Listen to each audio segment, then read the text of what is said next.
สำหรับเชือนดอกผลม่วงส่งเข้าประกวดโดยบริษัทอาทิมาศจำกัดหรือบริษัทรวงข้าว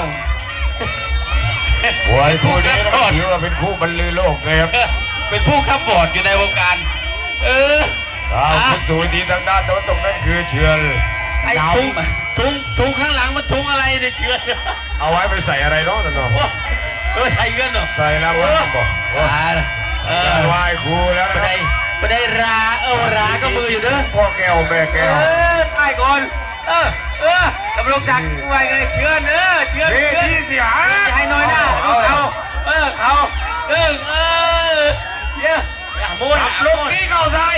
ดับลงตีเข้าขวามูตายแล้วนี่โอ้ตายแล้วครับขึ้นสู่วิธีเรียบร้อยไฟแดงลงไฟแดงจดจ้องค่อยๆคลานครับเชือนจะได้สักกี่น้ำไม่น้อนี่สังเกตนะไฟแดงถุงยางมาผมถุงยางด้วยพกถุงยางมาด้วยครับเนี่ยใช่